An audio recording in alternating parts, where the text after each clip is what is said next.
Good afternoon, ladies and gentlemen. Thank you for attending our webinar, Activating Your .bank domain name. This webinar will detail the next steps once you have secured and verified your .bank domain name. I'd like to remind you that there will be a copy of the slides available for downloading at www.encirca.com/bank. I'd like to introduce you to our presenters today. First, we have Craig Schwartz, FTLD Registry Managing Director, managing .bank and .insurance domain registries. He is former Chief Registry Liaison with ICANN.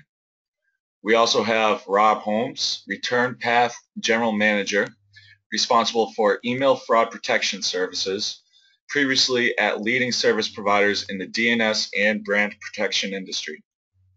And finally, we have Thomas Barrett, President of Encirca, the sole registrar serving on .bank Security Requirements Working Group.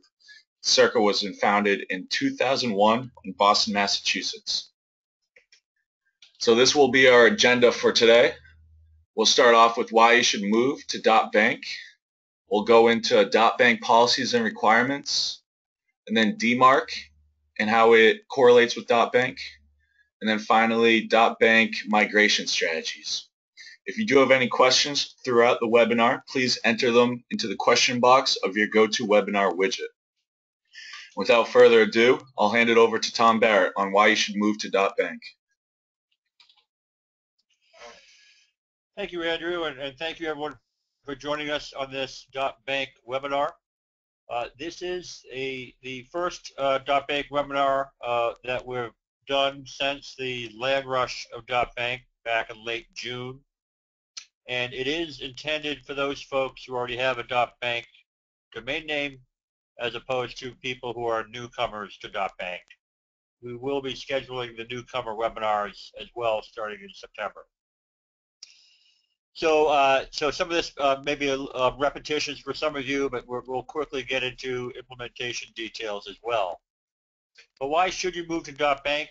Perhaps you've already registered your .bank domain name for defensive reasons, and we would like to be able to explain to you today why there's a compelling reason why you should actually migrate your website and or your email addresses to .bank. It is designed to address what we see as the root cause of online banking fraud, and so we'll make .bank will allow you to provide more online secure banking because it's restrictive in terms of who can get a .bank domain name. It eliminates cyber squatting, unlike .com. And over time, consumers will learn to trust websites and email that are using .bank domain names as opposed to other extensions. So we have heard from many of you that you're asking us why is .bank so expensive compared to our .com domain name. As you know, .bank costs around $1,000. There's a lot that has gone into developing the .bank platform in terms of the verification process that ensures there is no cyber squatting occurring in .bank, the ongoing monitoring to make sure that the security standards are adhered to, and there aren't people trying to circumvent those in any way, and the various security mechanisms that need to be applied because, of course, the domain name itself is just a starting point.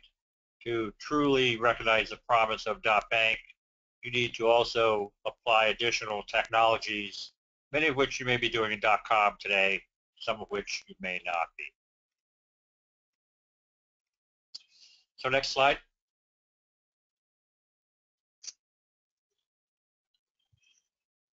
Now I'm going to hand this over to Craig Schwartz, who will just give you an update on .bank and where we are today. Thanks, Tom, and thanks for hosting another webinar. Next slide.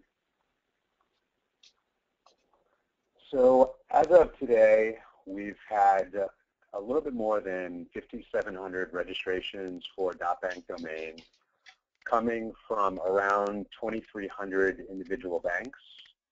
And the vast majority at this point are coming from banks within the United States, We do have representation from 43 other countries, but I would estimate that about 90% of all the registrations so far are from banks here in the U.S.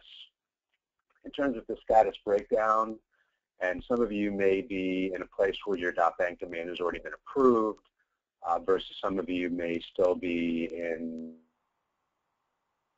verification to be complete. Pending verification number is actually down a little bit now to about 2,700 domains.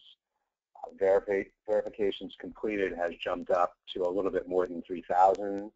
So we're approaching about 55% of completions so far. The approval rate is very high, and this is completely what we expected based upon both all of the information that we've been communicating now for months and months and months, but also largely due to the work that registrars such as Encirca are doing to pre-verify registrants and the domain names to ensure that they comply with all of our policies before those domain names are submitted. In terms of verification issues or what is slowing down the ability for FTLD and or Symantec to approve registrations is the outreach that Symantec has to do to every bank to verify employment and authority to register domain names. And it's been a bit more problematic overseas, and I'm guessing that the vast majority of people on the call today are probably based here in the U.S., but we still are seeing that banks are being slow to respond to the phone call from Symantec to complete the verification process. And we're seeing some verifications that happen the same day the registration was made, and we have some registrations that now are approaching close to 80 days in our system that are still not complete. So it's really important, particularly if your domain is in the pending create status, that when you get that call from Symantec, that you be responsive, and that if they do request additional information to ensure that the name you're seeking is in compliance with our name selection policy, and that is that it corresponds to your trademark, your trade name, or your service mark. Being responsive to them in a timely manner will make your verification go through a little bit more quickly. I'd also add that we're still seeing registration requests for, or say, from entities that are not eligible currently in .bank. And specifically, we're seeing requests from bank holding companies that are not eligible. And what we have been enabling banks to do, given the relationship between them and their bank holding company, is we've enabled a bank to register a bank holding company name on behalf of the holding company, but we have created a use restriction against that domain. So if it's very important for the bank holding company to have a name reserved simply for defensive purposes, and we're seeing a lot of those, then we're enabling those, but we do send out a letter that outlines what the use restriction is against that type of domain. Next slide, please.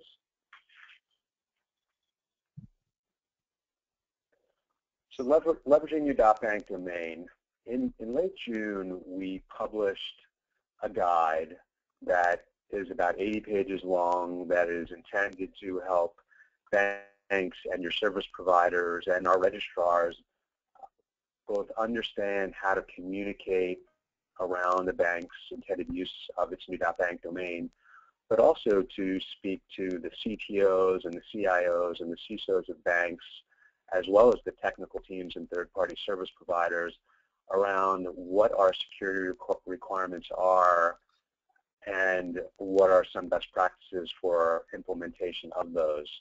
And since publishing the guide, as of yesterday, it's been downloaded about 1,200 times, so we're really excited that people are accessing it. We spent several months developing that and actually had nearly a dozen banks weigh in on the various drafts to make sure that it was speaking to you in a way that would be useful and productive for your organization. We also understand that depending on the size of your bank, Some of you have large IT departments, and thus maybe will be able to handle most of the security elements internally. But we're also seeing that a tremendous number of community banks that don't always have the resources of larger banks are relying on their third-party vendors to help them with this work. So we have put out the guide and are happy to continue to both entertain questions about it, but also envision that we'll be making modifications to it over time. In terms of some key points, as is noted here on the slide, your domain name will not resolve on the internet until it's been verified and set up correctly. And when we say set up correctly, it minimally means that the DNSSEC piece, and I think Tom is going to speak about this in a little bit greater detail soon, and the .bank name server requirements have to be met. Now, once these two pieces are in place, your domain can resolve on the internet, but it doesn't mean that it's necessarily in compliance unless you've also undertaken all the efforts necessary to have your domain name be compliant with all of our policies. And a little bit later, we're going to hear from Rob, who's going to talk about the email authentication piece and the DMARC requirement, and that's a very important piece of our business. TLS, or what's called Transport Layer Security, and SSL, Secure Socket Layer, is required even for web forwarding to even to a non-bank web page. And this is covered in a lot of detail within that guide. Many banks already secure their sites with some type of SSL certificate, whether it's a more average SSL or perhaps an extended validation certificate. Some banks have their main pages unsecured, but then when you go to sign in to access your account,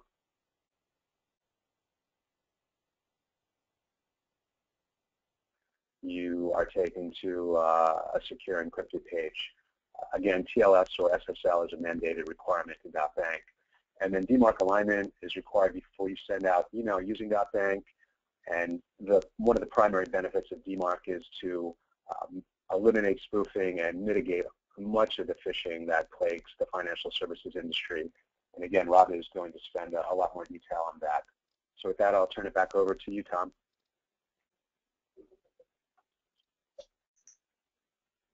Thanks, Craig. And now regarding DMARC alignment, I'll hand it over to Rob. This is Tom Barrett, and I want to introduce Rob Hall.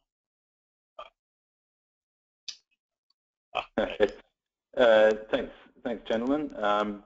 So yeah, I'll just kind of pick up where Craig left off. So Andrew, if you could proceed to the next slide, please. So just really quickly, what is DMARC in layperson's terms? DMARC prevents email spoofing, exactly as Craig alluded to. I've blown up, if you click there, Andrew, I've blown up the from email address here. This is a phishing email, classic phishing email. But on closer inspection, you'll see that the from address, and you could click forward, that would be great. The from address is First Citizens Bank, but if you look closely at the email address, it's come from secure.owens@firstcitizensonline.com. And First Citizens Bank actually owns that domain name. So this is a spoofed attack against First Citizens Bank. And so the fraudster is pretending to be somebody that they are not. And DMARC prevents this email at the major mailbox providers in the world. So if we could click through to the next slide, please.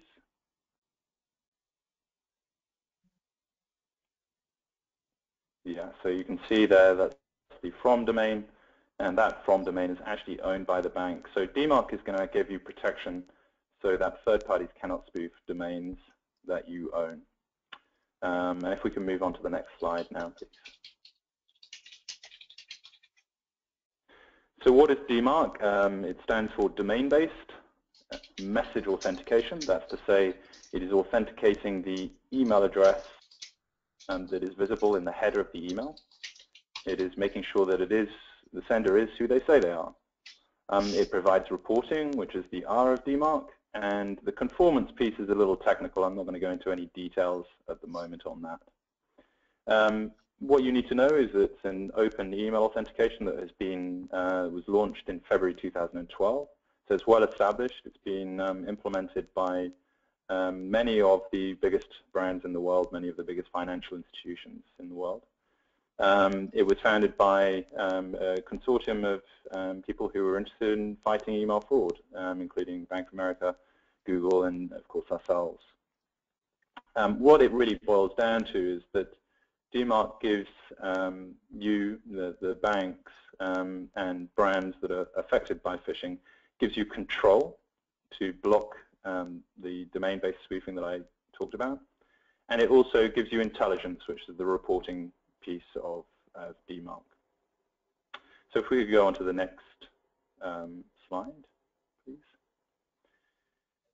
What DMARC does in terms of the control, it instructs email providers, that's to say, let's say Gmail or Yahoo or Hotmail or AOL. It tells those email providers how to handle emails that fail authentication, that do not meet the authentication standard. And there are really 3 policy settings, and these become relevant as it relates to implementation of DMARC in .bank. The 3 policy settings are none, quarantine, and reject. And I'll just give a brief description of each of those because they play into the implementation of .bank. None is a policy setting that instructs Gmail and Yahoo and Hotmail, hey, if you see a message that looks as though it's coming from one of my sending domains, inform me. Let me know, but don't yet block that email. So none is that it shouldn't in any way influence the mailbox provider's decision whether to deliver or put in spam or block. But quarantine is the next level up, and that instructs Gmail and Yahoo and Hotmail that if you see an email coming from my sending domain that fails DMARC, put it in the spam folder, treat it as junk, or mark it as potentially fraudulent. And the strongest position is reject. And reject instructs, again, Gmail, Yahoo, Hotmail, AOL, says if you receive an email that looks as though it's come from me, that fails the DMARC authentication standard, reject it, out of hand. Do not even put it in junk. This is bad, block it. And that's really where we want to get to. And this is the kind of umbrella protection that .bank is going to enforce. So if we move on to the next slide now, I'll just tie it now, DMARC back to the .bank and FTLD security requirements. I won't go through all of the details, but I'll kind of focus in on the first and fourth bullets here, let's say. The first up, it is a security requirement that registrants yourselves must publish a valid DMARC record, and you do that in your DNS, with a policy of either quarantine or reject. So that's to say, instructing mailbox providers that if they see an email coming from you that hasn't come from you, they should either put it in junk or reject it out of hand. The only exception to that is the fourth bullet, is that we recognize that right now, today, in your .com, you may not be correctly authenticating all of your legitimate email.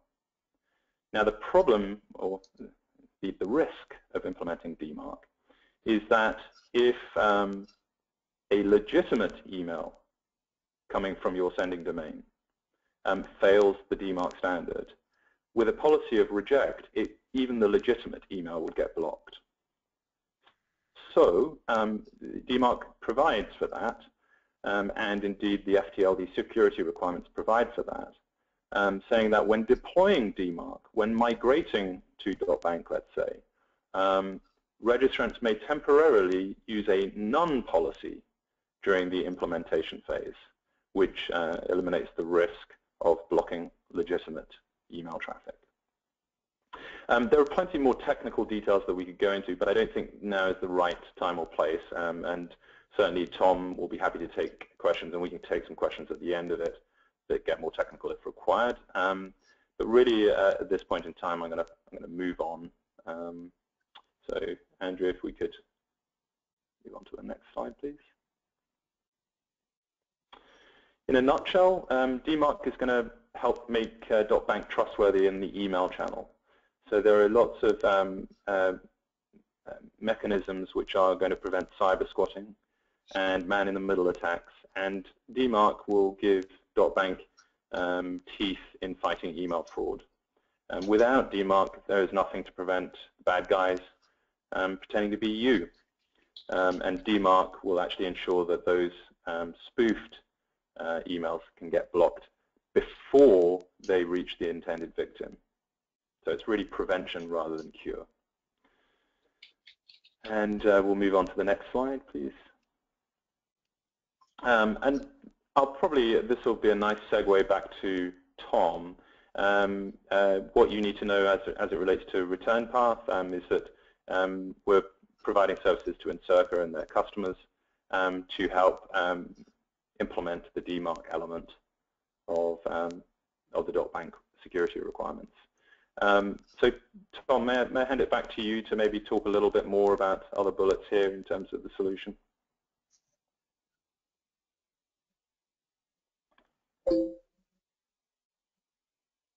Thanks, Rob. And I just want to remind folks that if you do have questions, there is a widget in the GoToWebinar where you can enter in those questions. We'll be happy to take any questions you have at the end of this next set of slides. So let me talk a little bit about our migration strategies for .bank. So Andrew, if we move ahead 2 slides. So there is no requirement that you actually use your .bank domain name.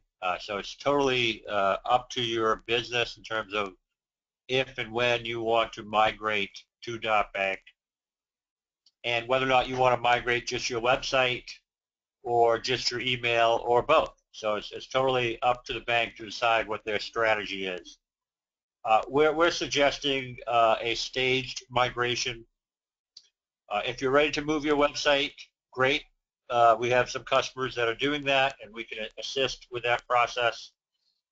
Near term, our plan is to make sure that all our customers are in compliance with .bank security standards, and so that includes .bank branded name servers, which are fairly difficult to get in the industry nowadays. It includes DNSSEC, includes a correctly configured DMARC record, as Rob said, where initially we set it to reject, which indicates that you're not yet using this particular .bank domain name to send out email. So as part of our solution, as Craig said earlier, you cannot simply redirect your .bank domain name to your existing website. You need to have SSL not just on your existing website, which you should have anyway, but you also need to have SSL on your .bank domain name before it does the redirect. And most DNS providers do not provide this capability. Further, the registry is recommending that you warn end users before they migrate from .bank to another zone, such as .com, which again is not typically conducted or completed when you put in web forwarding. And so our suggestion is something a little different. We suggest that if you're not yet ready to migrate your website, that you put up a landing page on your .bank domain name. As I said, it does have to be, in order for that to resolve, you have to be in compliance with the security requirements of DNSSEC, as well as DMARC, as well as SSL or TSL. And so we are providing that as part of our DNS solution. And that gives you time to decide how you want to migrate your website and your email over to .bank. And of course, we're just talking about the technical security requirements here. if in fact you selected a slightly different domain name for .bank, or even if you did not, there are some branding considerations to communicate that change to your customers, and the guide that the registry has put out actually contains some templates that you might want to take a look at to communicate this change to your customers, your employees, your partners, etc. So next slide, please. So as I mentioned on the activation process, you're not required to do it. There's no clock ticking in terms of when you need to activate your .bank domain name. And of course, you can continue to use your .com or existing website for as long as you want. You do need to have encryption if you do want to have your .bank domain name resolved. And of course, you can migrate your website first and do your email later. Although from a branding perspective, we suggest it might be somewhat confusing for your customers to be able to go to your .bank website but then be receiving email from a .com email address. And so we suggest you do plan to migrate both of them together. And further, we suggest that since DMARC is required in .bank, if you have not already achieved DMARC alignment on your .com email addresses, we would recommend you do that before you actually try to migrate your email. And there's several reasons why that will make your process an easier one. Next slide, please. We've already talked about our DNS service. We are planning to roll out in a matter of a few days a free setup of DNS for all our customers. And so you'll be hearing about that in the next few days. And that will be fully compliant with the .bank security standards. We're not charging anything for that setup. And it's a 3-month trial at the end of which you can decide to shut it down, transfer it to some other provider, or continue for an annual fee. I've also provided 2 helpful links on this page. The first one, the registry Whois, is a place where you can go to look at, for example, the status of your .bank domain name. I know many of you are still in the pending create status and have not had a chance to complete the verification process. Rest assured, your domain name is safe while you're waiting to be verified, and you certainly can verify it through the registry Whois. Secondly, once we have your DNS set up, you'll be able to go to what's called a DNSSEC checker tool, which will verify that the DNSSEC has been correctly configured both at the DNS as well as at the registry for this security standard. Next slide, please. So once we do have your DNS set up, we plan to offer a landing page that looks like this. And so it is SSL enabled, fully compliant with all the .bank security standards, and it has a link to your existing website. And so we've basically taken every one of our clients' .bank domain names, we've mapped it to their existing website, most often a .com website. And so this will allow you to actually have a .bank resolving name that adheres to all the security standards, but yet can still redirect end users to your current website. Next slide, please. So let's talk a little bit about DMARC. You heard some details about Rob from ReturnPath. DMARC is a requirement for .bank, and there are several different options you have for achieving DMARC alignment, as we call it. You can do it yourself, and so you don't need to pay any third-party service provider, and this just involves you inserting your own email address into the DMARC DNS record so that you can receive the XML reports from Google, Yahoo, AOL, Hotmail, etc. that basically tells you who's sending out email using your domain name. I've tried this myself. I'm an engineer with 2 degrees, and I can tell you after a while, it's not something I want to try to figure out myself. But certainly that's an option. You may have an IT person in-house or that you're familiar with who would like to pursue this for you. Option 2 is again, do it yourself, but with a reporting monitoring service from folks like ReturnPath. And basically what they do is they take all this email stream from all those email providers, Google, Hotmail, AOL, etc., and they basically synthesize all that information, and so it's understandable and actionable, and so you can pursue what you need to do to get into DMARC alignment. And then finally, you can then use a vendor like ReturnPath to do all this for you. Not only analyze the reports, but also compile an inventory of all your authorized senders, make sure your SPF and DKIM records are correctly set up, then put into place the right ongoing monitoring service, and so that you can be kept informed about potential threats of people trying to spoof or phish your customer base. Again, our suggestion is, if you haven't already, is that you do this for your .com. And again, our relationship with ReturnPath will cover both .bank as well as .com. So we recognize that people have their feet basically in both environments. And again, we have some useful links here if you want to check, for example, the status of your current .com domain name. There's a DMARC checking tool that you can go through and put in your domain name and take a look at what your DMARC record looks like today on your existing website, if you have one, in terms of a DMARC record. It will also tell you if you have an SPF record, so you can check that out. Or if you're using DKIM, which is less common, you can also check and see what your DKIM record looks like. Next slide, please. So what we've done is we've partnered with ReturnPath, and we've come up with a service that up to now has only been available for multinational large-scale banks.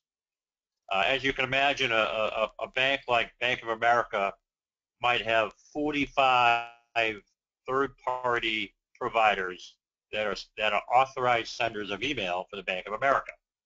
And so that's a fairly large problem for them to figure out and inventory those and determine their IP addresses so that they can be in alignment for DMARC. Community banks don't have that larger scale of problem. And so we've come up with something that's more cost-effective, we think, for the community banking industry. And again, we can help you with achieving DMARC alignment,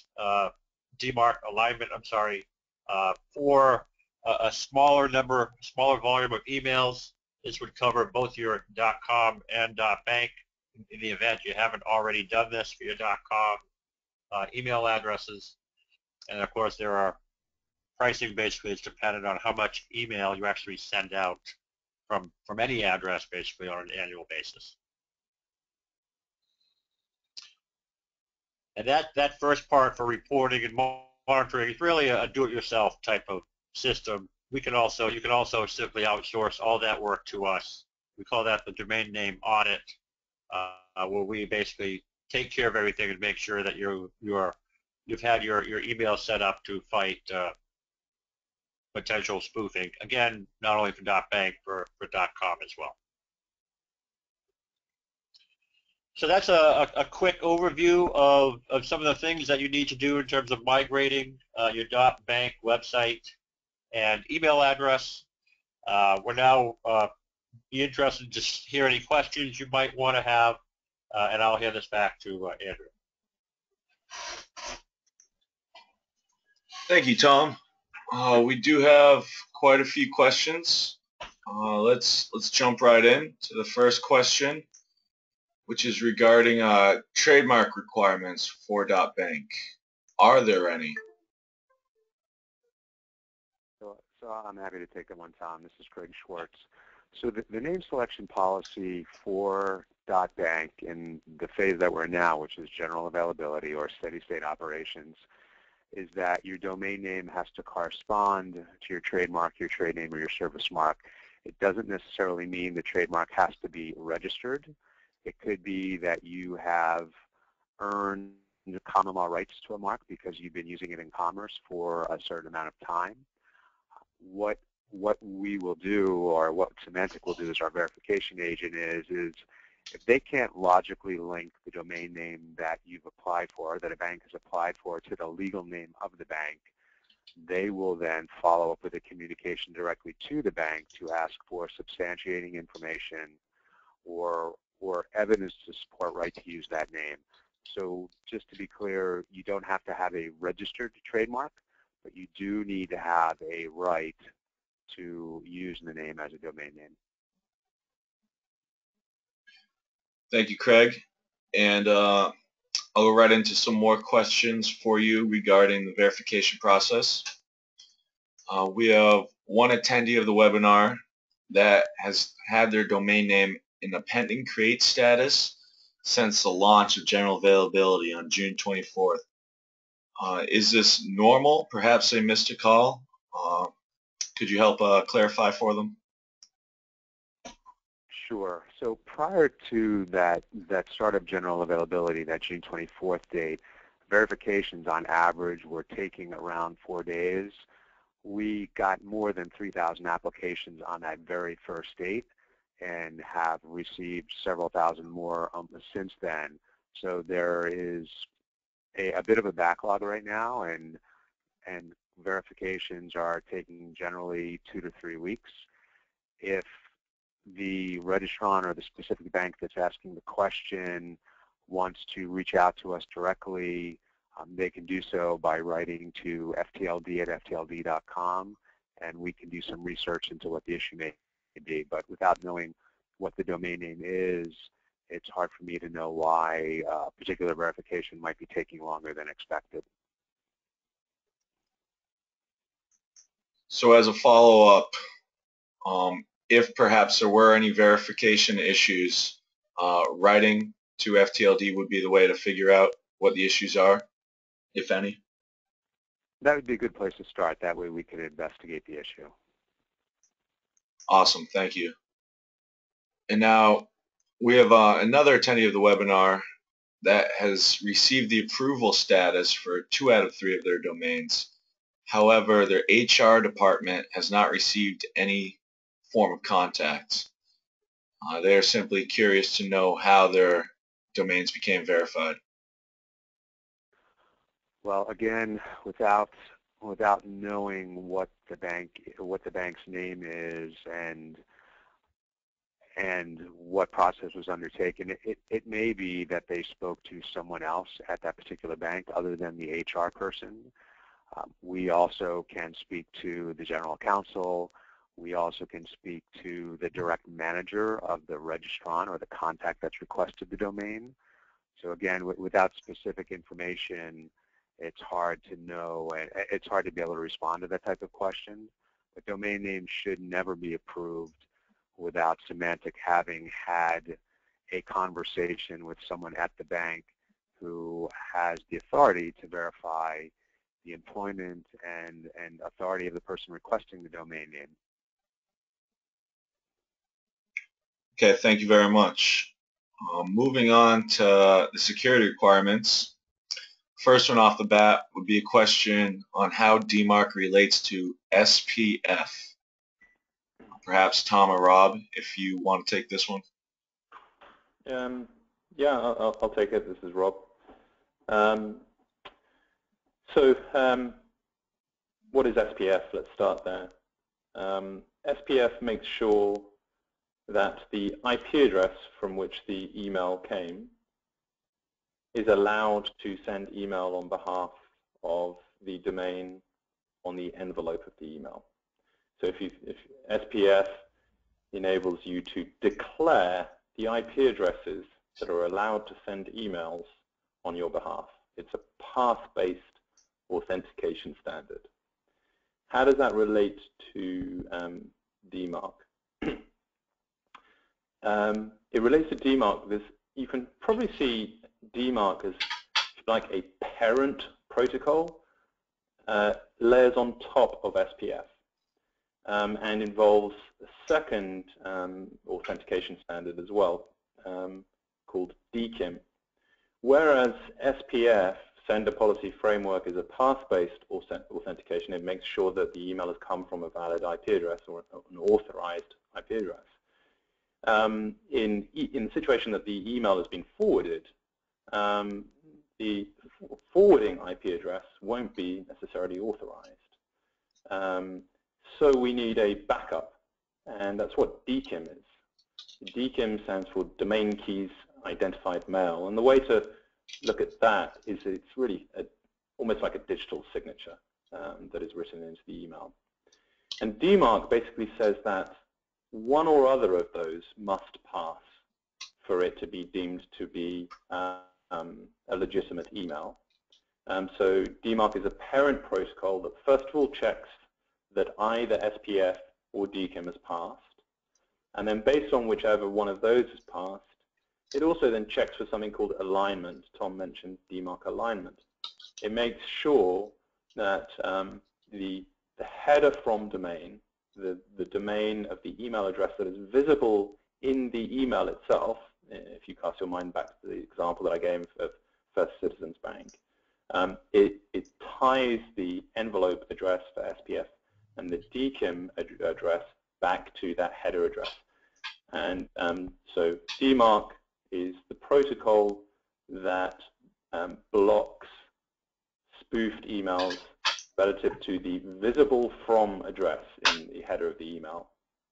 SPF authenticates the envelope address and makes sure that the email came from a valid IP address.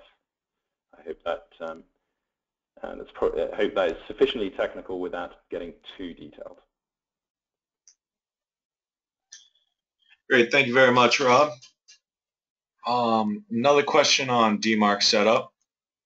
We have an attendee of the webinar that has DMARC for their .net domain name, and they have no immediate plans to use their .bank domain name for emails. Is DMARC still required to set up .bank domain name for them?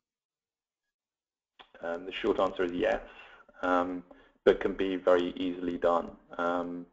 And you know, I'm sure that Tom and the Encirca team can provide directions on how to do that. But yes, you must publish a reject policy on your .bank domain, even if you're not intending to use it. I'll leave Craig correct me if I'm wrong, but I believe that is the case. No, you're right, Rob, that it is required, but that if you're not going to use your domain name for email, that it's a very simple process to establish.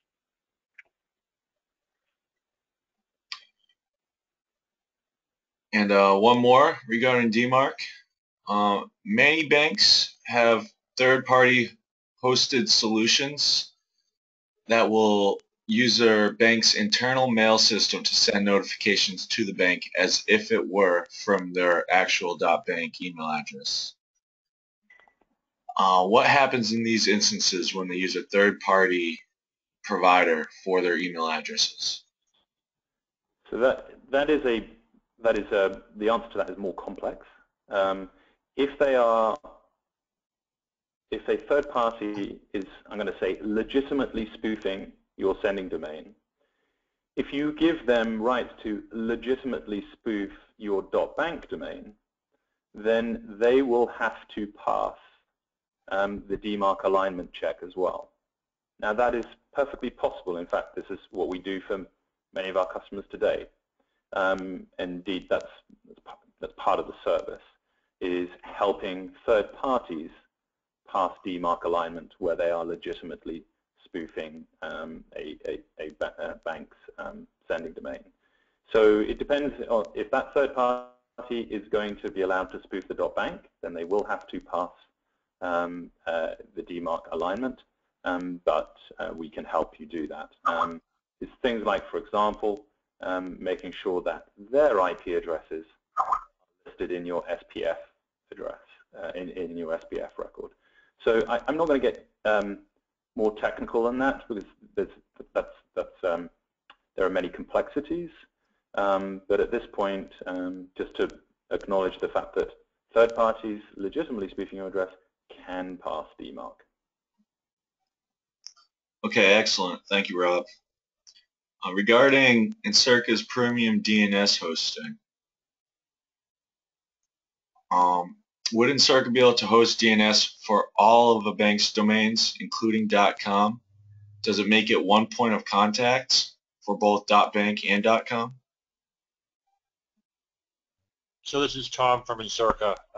Absolutely, we do our DNS service can accommodate all your domain names as well as not only .bank but .com as well. Of course, they would all be using DNSSEC and DMARC as you deem fit or desire.